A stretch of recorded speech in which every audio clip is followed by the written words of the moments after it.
There is no legal or constitutional basis for a framework to do or a framework to do that. So I think it is an opinion of a legislator. So Oo. I will leave it at that. Hinay-hinay ka, Brad, ha? Hindi pwede, hindi pwedeng gawin yun at the moment. To restore the trust of the public daw, SP, sa gitna ng mga issues ng corruption. Well, first of all, and I have vowed already, we will make sure that the budget process, as far as the Senate is concerned, will be transparent and accountable. Everything will be done through the eyes or within the purview of the people, no, of the public. So that's one. No? And then hopefully the ICI can open to the public its deliberations. You know? That's another. And the most important of all is that the judiciary act well. In other words, may mga ma-prosecute, may mga makulong, at may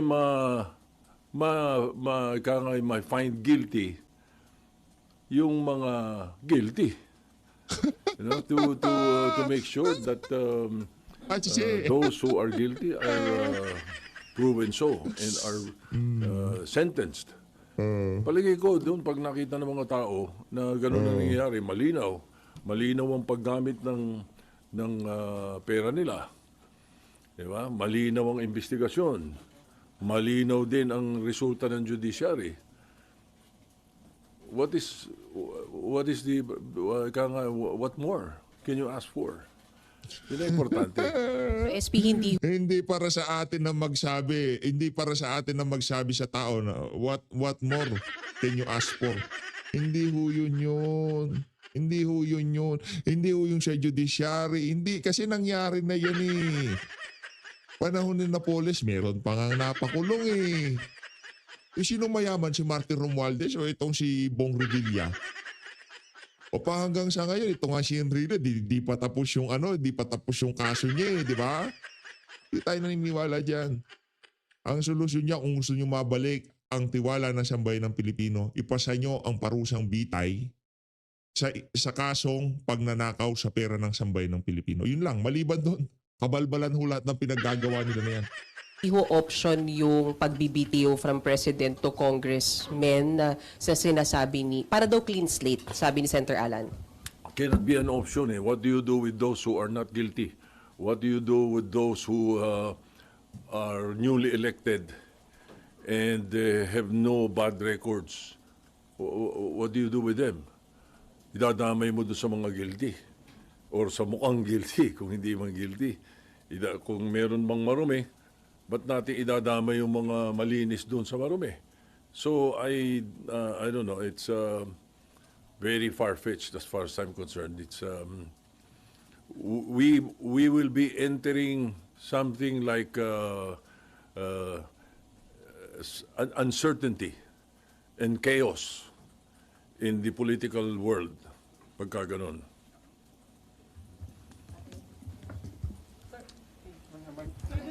Nakausap na ho ba kayo ni Senator Lacson tungkol po dun sa balak niyang resignation? Tinanggap na ho ba yung resignation niya as chairman po ng Blue Ribbon Committee? Salamat po. Hindi, nagkausap kami kagabi. Wala pa kami tinatanggap. Wala pa naman siyang pinapadalang sulat or I think he wants to do that personally. Nagkausap kami kagabi. And ayun, nagkausap kami kagabi. You know, Senator Lacson is frustrated.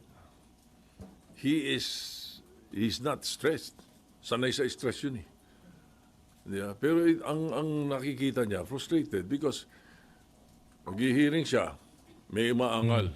Bakit nag-hearing? Pag hindi siya nag-hearing, may umaangal. Ba't hindi nag-hearing? Wala namang umaangal pag kami naghihiring.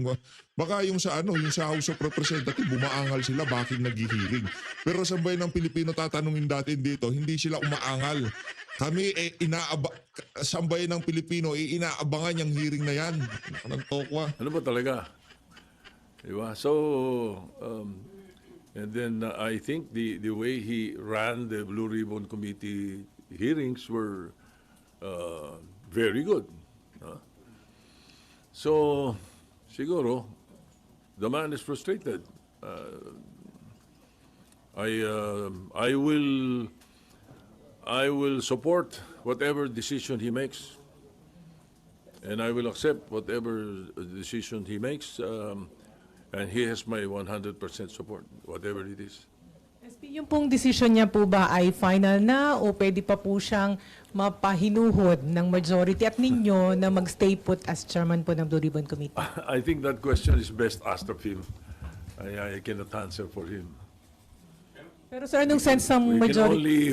we can only hope for the best. Opo, pero sir, ano po ang sentiment sir ng majority block? Sabi niyo po you're in touch with them. Ano po ang sinabi nila? Gusto ho ba nilang manatili si Senator Lacson o gusto nilang mapalitan? Karamihan, hindi naman ko komentaryo iba pa, pero yung karamihan ay sinasabing nila na baka pwede pa makausap si Senator Lacson. To stay.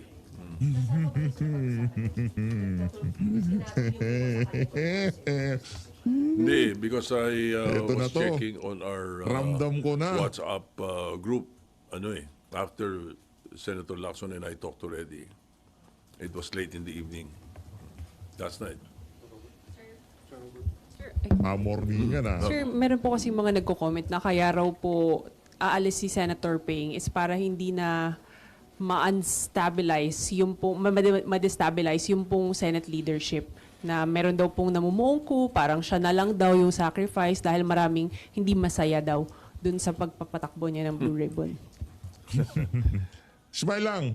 Smile lang. Ngiti lang. Ingiti mo lang yan, Brad. Everybody's entitled to his own opinion. So whatever Nako! they say, it's up to them. If that's their opinion. But as far as I'm concerned, and my opinion is, the Senate is stable, both majority and minority. I am very sure that the Senate is stable, and we will make sure, under my leadership, we will make sure that everything will be transparent, everything will be accountable. What do you make of those rumors na merong attempt to unseat you and install a new leadership? Hindi ko alam kung saan nanggagaling eh. Alam mo naman dito sa Senado, pagka nanggagaling sa social media yung kwento, hindi ka, madaling kumalat dahil social media, pero I don't see it coming from anywhere. In fact, the other day, nagkausap kami ni Senator Alan at nababanggit na rin yan eh. Sabi niya nga, siya mismo nagsabi sa akin, wala naman akong kinakausap kahit sino eh, sabi rin niya. Yeah, I believe him. Sir? Maniwala ka lang, Brad. Hindi naman kasi siya makikipag-usap. Wala akong kinakausap. Yun, totoo siguro yun. Ako naniniwala ako, totoo yun. Pero ang tanong, meron bang kumakausap sa kanya? Yun ang tanong. Dapat yun ang tinanong mo kay Senalan. Senalan, meron bang kumakausap sa'yo? Yun. Pero si Sen Alan naniniwala, si SP Alan naniniwala ko, walang kumakausap sa kanya. Hindi na ho kontrolado ni Marcos Jr. ang Senado. Pangatlong taon niya pa lang sa administrasyon, wala na ho, sabog-sabog ang pamahalaan sa kanya. Bangag di ba? Sabog-sabog Kaya anong nangyari sa gobyerno natin? Sabog-sabog din ho. Yung pong napag-usapan ninyo sa majority regarding to sa leadership po, nag-loyalty check ba kayo or sila mismo kinausap kayo after hearing the story na sa inyo pa rin yung suporta po nila? Nagkakausap-usap naman kami. Pagka mayroong mga lumilitaw na ganyan, I get messages from some of them saying na, ano ba yan, we should listen to that, mga ganun-ganun. Yeah, no need for a loyalty check. How confident are you, SP, that the majority still... How confident are you, SP, that the majority bloc still supports your Senate presidency? I'm quite confident. But as usual, any senator who is elected into the leadership only serve at the pleasure of your colleagues, of your peers. So we always leave it at that. But as far as I'm concerned, and as far as I know now, I'm quite confident that we are stable, and the leadership of the Senate is well in place. May interviews kay Senator JV na parang may lumabas sa mga reports na may balak siyang kumala sa majority. May ganun ho bang na sabi po sa inyo? Paulit-ulit si JB, sinasabi niya na nung araw pa yan, rehash daw yan eh. And he was interviewed and quoted that, I think about more than 2 weeks ago, when the issue of the interview of Senator Lacson mentioned about certain insertions of some senators, or almost all like that. Parang ganun yung grabe. That was the reaction of Senator JV the following day. But after that, when I explained what insertions and amendments are and how it is really placed in the budget, at yun yung mga nabanggit na yun, ay karamihan naman yung amendments, it all settled down.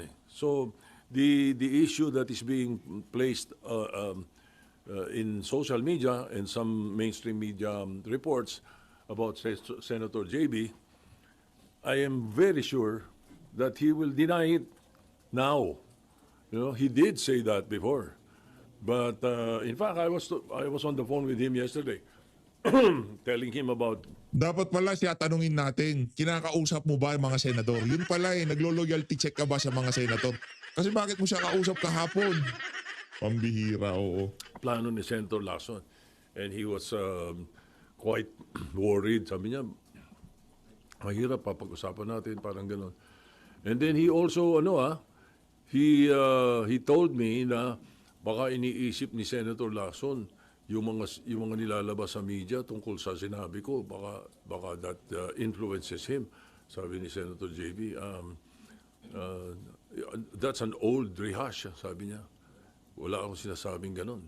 And I think he talked to, Senator JV called Ping to tell him that. As far as you know, SP, walang kahit sinong miyembro ng mayorya ang kakalas at this time po. Yes. Kung sakaling matuloy po yung resignation ni Senator Ping, sino po yung posibleng pumalit? Saka itutuloy pa po ba yung mga hearing ng Blue Ribbon kahit mag-resign na si Senator? The Blue Ribbon is always alive as far as the Senate is concerned. Kaya siya lang ang pwedeng magmoto proprio hearing without a resolution, without a privilege speech, without any bill referred to it. Moto proprio by the chairman. Kaya laging buhay ang Blue Ribbon. Hindi mawawala yan. Hindi nawawala yan. Maaaring napopostpone kung minsan, nasususpend, but it is always ongoing. Now, if indeed Senator Lacson resigns, his candidate would be a very good. It would be something to consider. But we will leave it up to the members of the majority. We'll talk about it first. We'll cross the bridge when we get there. Ipagpapatuloy pa rin po ba? Siyempre, kung ano yung mga dapat maipadala na namin. Meron kami mga nakakuha na marami ng informasyon na nakuha Ang importante dito, ipadala ito sa ICI and the DOJ so that they continue with it can aid them in their the performance of their mandates. Malaking tulong yun, palagay ko, sa kanila. SP, kayo po ba personally, meron po kayong... Sir, nasa harap na ako. SP, kayo po personally, meron kayong pick for the Blue Ribbon Chair? For the new... Meron po kayong gustong choice ninyo for Blue Ribbon Chairman?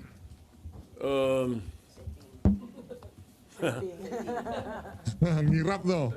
Other than Senator Lacson? Oh. There are about 3 or 4 members of the Senate who I think would be able to handle it also, but mahirap sundan din yung footsteps ni Senator Lacson. Ano mahirap doon? Pagsasalitain mo lang naman si Remulla di ba? Ipapabitbit mo lang naman yung mga resource person kay Remulla sa DOJ. Ano mahirap doon? Diba, bigyan mo lang naman ng stage itong mga si Alcantara, itong si Hernandez para ituro ang mga senador. Ano mahirap doon? Ay, mahirap nga pala, no? Yung footstep nitong si mahirap talaga. Kung ako senador, di ko kayang gawin yun. Napakahirap po ng mga kababayan. Sir, itong mga ano lang po, dito parang change of leadership again. Tingin nyo outside forces po, meron nang iintriga lang sa Senado. Posible. Malamang may mga nag-iintriga lang sa Senado. Sige, sapagkat pagkausap ko naman yung leadership ng minority, wala naman kaming hindi pinagkakaunawaan eh. Alam na magsabunutan kayo pagka nag-uusap kayo. Natural, magpapaka-sibil kayo, ika nga, di ba? I'm sure. Yeah. Pero alam mo yan, Soto, I don't know. Pwede manggaling sa kaliwat kanan yan, whatever. Hindi na. We should not allow these talks to hamper the work of the Senate. And that's the reason that last week we decided to suspend the sessions habang wala yung mga agenda na mayroong mga bills pending. Nakita nyo yung mga pending na treaty, pinalasa lang muna namin. Then we suspended to allow the budget deliberations and the budget hearings, I should say, to allow the budget hearings to continue without stoppage. Kasi nangyayari, every 3 p.m., because of the session, they have to stop the budget hearings. And the other hearings of the different the committees, because the only way we can get the agenda into the plenary is when the committees are done and are ready to report out the bills. One thing that I'm sure not a lot of people are aware of, or there are few who are not aware of the fact that the Senate works on committees, through committees. The Senate works through committees. We don't work in plenary. We work through committees. Kaya ang mga bills at ang agenda ay nanggagaling sa committee work.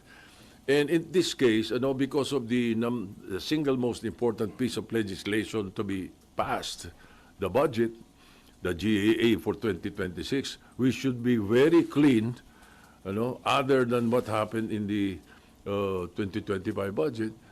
I think it needs our full attention, and that is the reason that in this suspension of the final week of the sessions and into the break is only as far as both houses are concerned.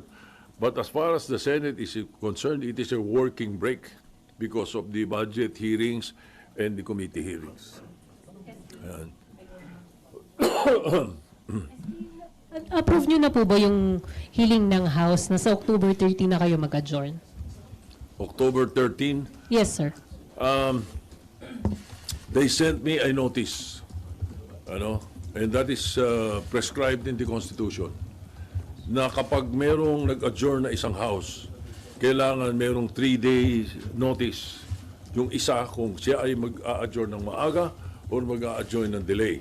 The maximum allowed is 3 days. And that is the reason that they will adjourn on the 13th, but we will adjourn on the 10th. Okay? Ayun. Okay, yun. Now, why are they adjourning on the 13th? And this is, of course, born out of my talks with Speaker Boji D and their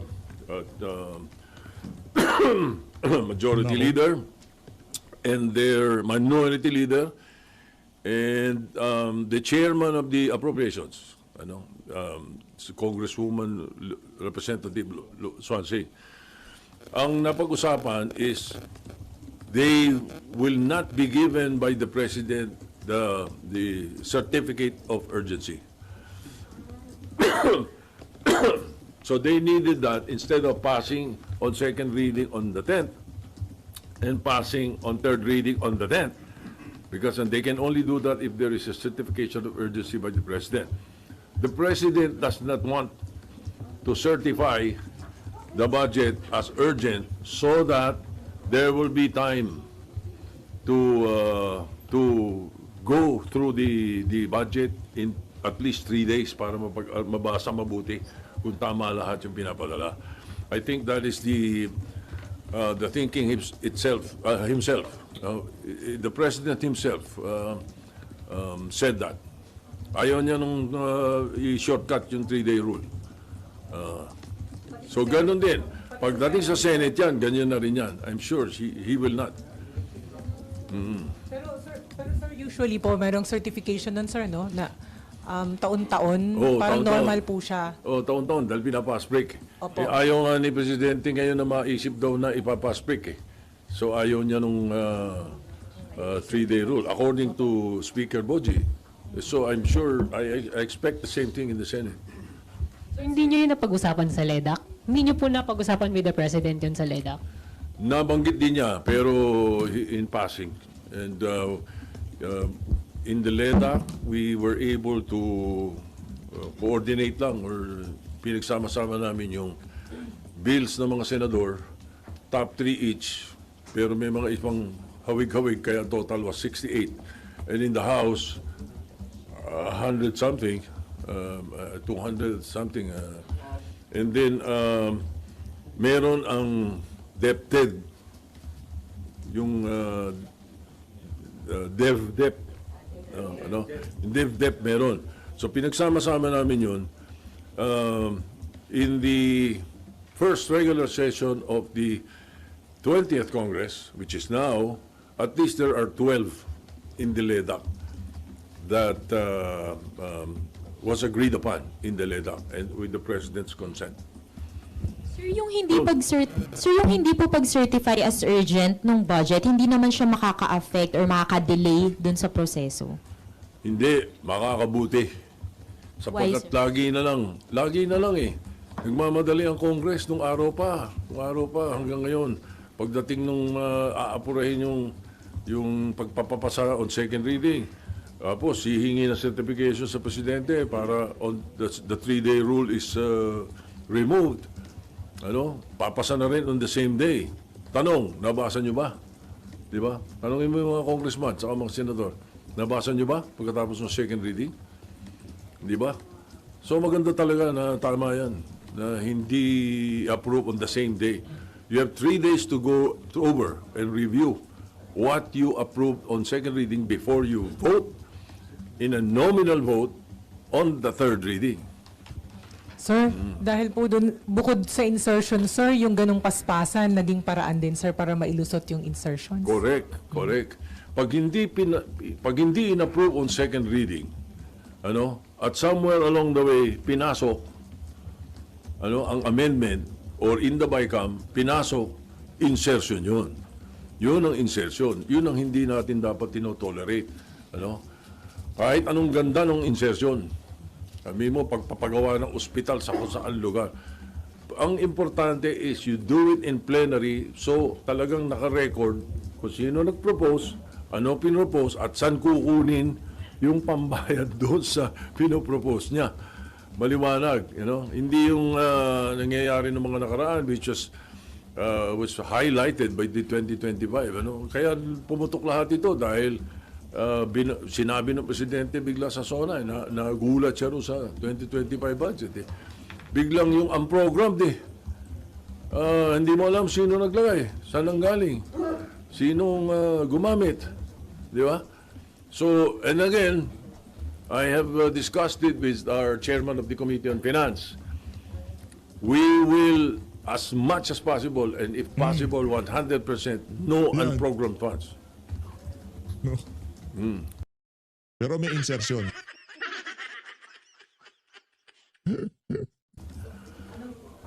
So, anong decision po dyan, sir? Oh, yeah. Kami ni Senator Gatchalian. So, final decision na yan, sir?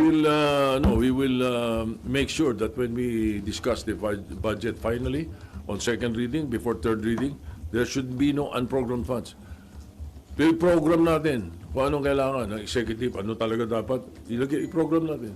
Paano yung mga Para maliwanag, kitang-kita, hindi yung pagdating ng nakapasa na yung budget, biglang, ganyan, pwede rito, ganito, pwedeng ilipat dito, hindi pwede yun. Sir, paano po yung mga foreign assisted daw? Hindi natin gagalawin yun. Yun. Yung foreign assisted lang ang i-allow natin doon sa tinatawag na ang program funds. Yung lang foreign assisted. Wala nung singit. SP, Sa ano ba? Sa NEP po ba may UA agad? And would you know kung magkano yun ngayon for 2020? I have to check. I think you'd better ask Senator Gatchalian that question. Medyo ano yan. I will be talking off my hat if I answer that. And I answer it wrongly. Nako. SP, sorry, hindi pa rin ako naka-move on kay Senping. Sir, yung tawag niya sa inyo kahapon, SP, nagpaalam na siya formally na bababa na siya ng Blue Ribbon. Can we say that?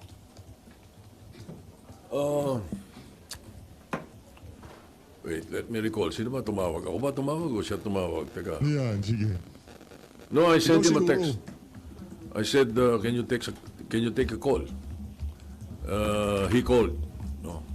And then I said na ano ba partner yung sinabi mo sa ano? Media. Sabi nga niya. Sabi niya, hindi, magsasabi talaga ako sa iyo. Sabi niya na natanong lang ako. Parang like that, you know. And then, you know, it's very frustrating. Alam mo naman, sabi niya. Ganun yung conversation namin. And the rest of the conversation is private conversation. You should not ask.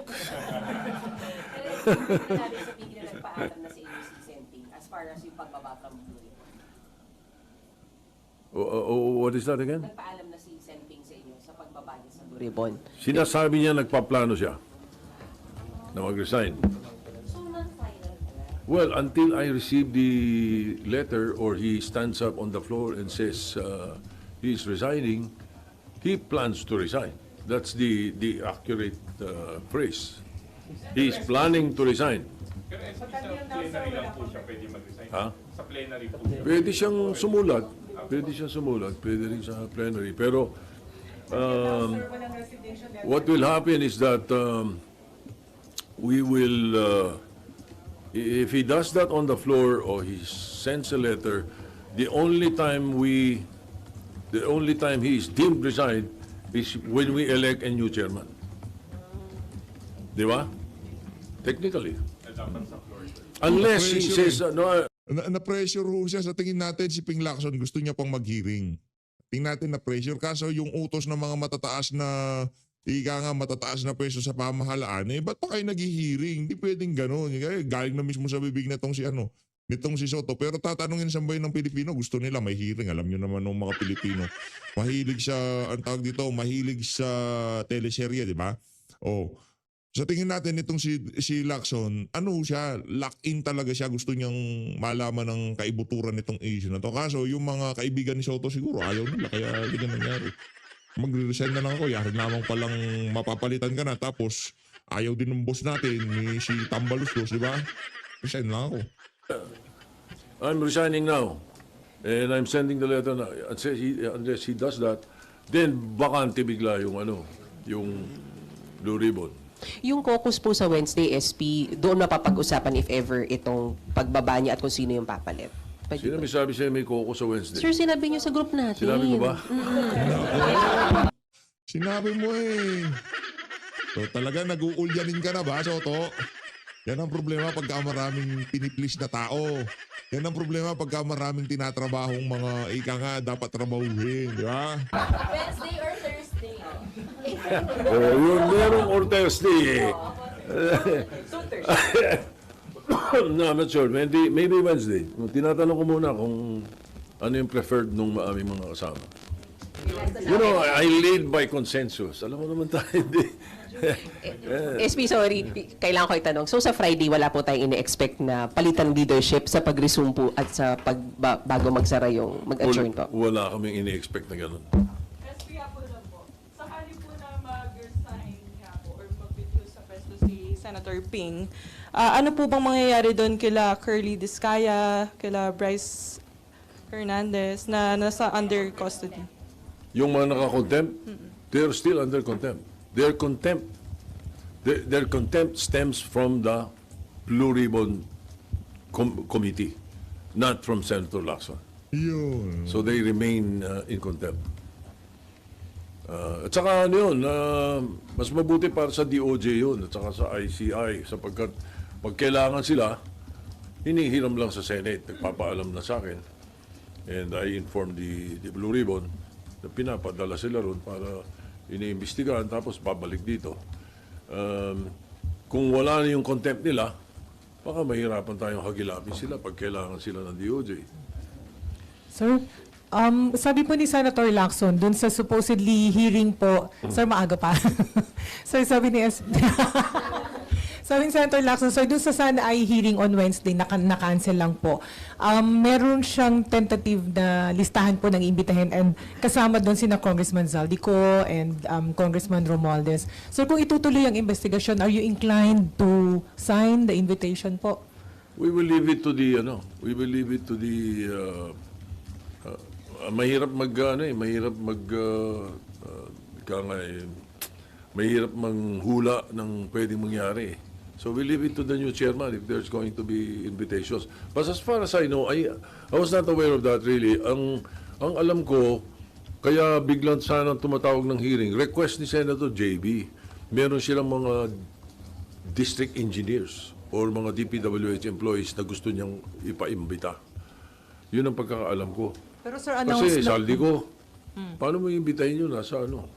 Tingnan, sir. Pag hindi po na-serve yung invitation, sir, that would be followed by ano daw po with the subpoena and Usually, arrest. kung medyo ano naman tayo, usually invitation.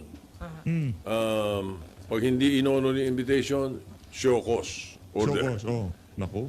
Maganda explanation, wala ka magagawa. Hindi maganda explanation or hindi natin gusto yung explanation, then subpoena kasunod. Pero sir, announce na po.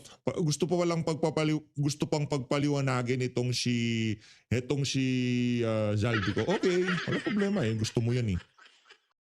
Po rin ni Senator Lacson last week sir, na iimbitahin po sina Congressman Zaldico and Congressman Romualdez.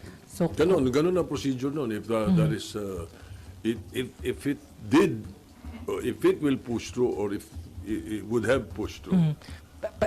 pero sir, kasi congressman pa rin si Congressman Romualdez, Congressman Zaldico is no longer. So, Parliamentary ethics na pwedeng pagdaanan doon. Isaldi ko, hindi na. Opo. Wala ng parliamentary ethics yun.